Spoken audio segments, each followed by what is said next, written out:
Tout le monde.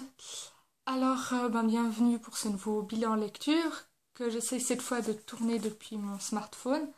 Alors, on verra si la qualité est en tout cas aussi bien ou meilleure. Enfin, théoriquement, ça sera meilleur. Alors, là, disons que j'ai beaucoup lu et j'ai pas forcément eu le temps de faire des vidéos. Donc, je vais en faire voilà, deux, trois pour présenter tout ce que j'ai parce que j'ai vraiment envie d'éviter ces vidéos de 20 minutes comme je faisais des fois au début. Alors, donc là, j'ai pris dans l'ordre de lecture en fait. Les trois premiers que j'ai lus, ça fait déjà donc, ouais, fin juin et puis après début juillet. Il y a donc La Voix de la colère de Antoine Rouault. La dernière fois, je l'avais presque terminé. Et puis alors, j'ai vraiment beaucoup aimé. La chose que j'ai préférée dans ce livre, c'est vraiment que les personnages sont nuancés. Voilà, ils sont pas tout blancs, ils sont pas tout noirs. Ils ont leur vécu, leurs idées, leur compréhension du monde.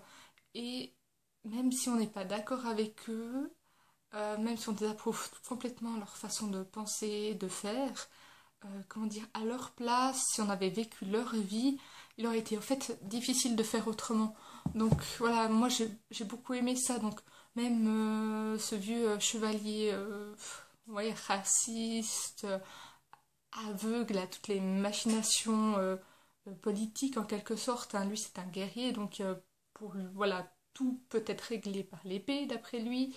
Et puis les choses sont simples, voilà, les choses sont dites, mais en fait, pas du tout. Donc voilà, si on s'arrête à ça, c'est vrai qu'on se dit qu'il est un peu bonnet, pardon, qu'il est un petit peu rustre.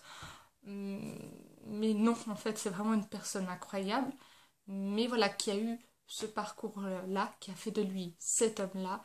Et c'est ainsi, il est raciste peut-être, mais en même temps, de son propre point de vue, c'est vraiment ce n'est pas le cas. Il défend vraiment, pardon, il défend vraiment un idéal qu'il a toujours voulu atteindre et qu'au final il n'a jamais réussi à atteindre.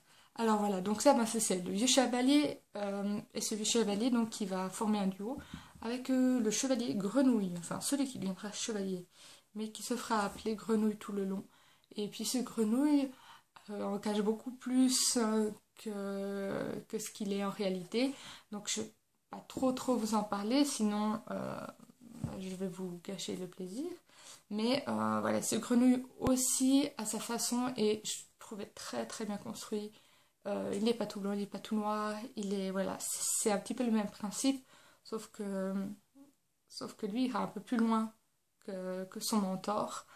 Il ira un peu plus loin au niveau, on va dire, des combines politiques, au niveau peut-être de la vengeance aussi, mais justement, lui, c'est plutôt autour de la vengeance qu'il sera aveuglé en fait.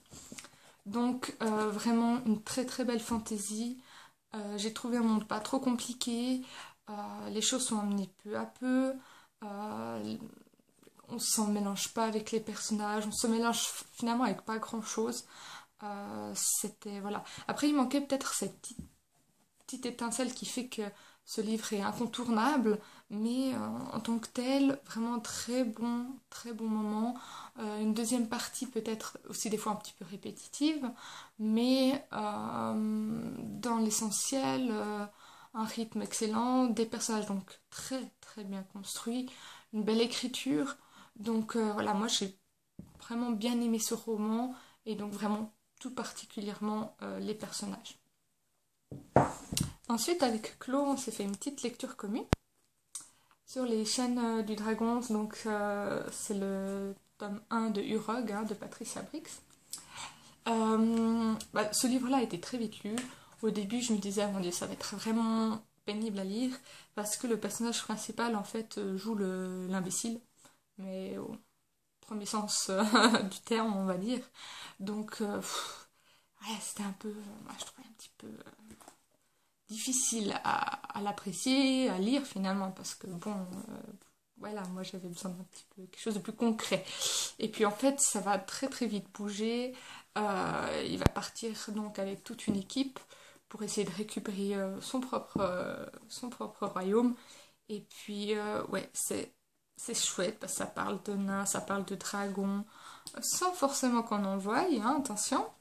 Faudra lire pour voir, mais voilà,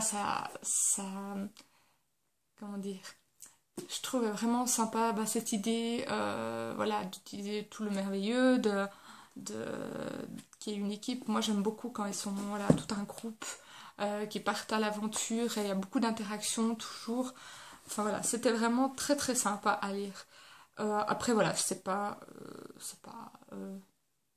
de nouveau incroyable, mais vraiment un très très bon moment avec donc Stolo. Et ensuite, le troisième livre que je vais vous présenter, il s'agit donc du Sang des Rois de Régis Godin, le tome 2, qui est donc de nouveau à une très très belle couverture. Ça c'est déjà le premier plus. Alors en fait, voilà, moi j'avais bien aimé le 1, mais c'est vrai que le 1 c'était, voilà, comme j'avais dit, un tome d'introduction. Donc forcément avec ce tome 2, moi j'attendais de l'action, j'attendais que ça bouge, que ça avance, etc. etc. Et puis c'est vrai que les 100 premières pages, à peu près, ça avait de la peine. En fait, dans ce début, on passe des aventures de Rosa, qu'on avait rencontrées à la fin du tome 1, et les aventures donc Orville. Et du coup, ça avance, enfin comment dire, on passe chaque fois d'un personnage à l'autre, donc ça ralentit le récit. C'est bêtement ça. Mais alors après, quand ça démarre, ça démarre. Je me suis régalée, ça va loin, ça va vraiment loin dans la prise, on va dire, de pouvoir des royaumes, dans la violence psychologique et physique. Et puis on a une bombe à la fin du tome 2. Je m'y attendais, mais juste pas du tout. Vraiment, j'ai rien vu venir. Après, ça peut expliquer beaucoup de choses.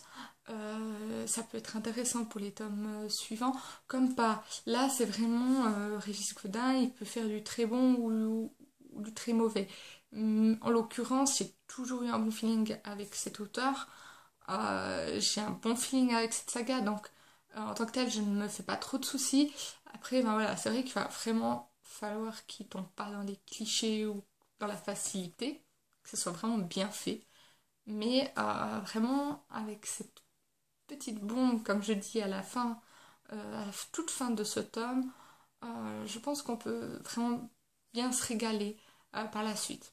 Après, on m'a dit voilà, que le tome 3 n'en parle pas trop de cette révélation, mais voilà, moi je suis très curieuse. J'ai envie de dire que là, avec tout ce qui s'est passé dans ce tome-là, je me dis waouh, il peut vraiment, en sachant qu'il y en a 7, il peut encore nous en balancer beaucoup, quoi. Alors voilà, ça c'était pour mes 3 prochains livres. Mes 3 livres, pardon. Et puis je vais en avoir 3 encore à vous présenter tantôt. Je vous mettrai cette vidéo dans quelques jours. En attendant, vous pourrez regarder, enfin, vous aurez celle-ci. Et puis, n'hésitez pas à me dire si vous avez lu, si vous avez envie de lire ces livres-là, si vous n'avez pas du tout aimé. Enfin, n'hésitez pas à me faire partager vos avis, ça me ferait très plaisir. Allez, bye bye!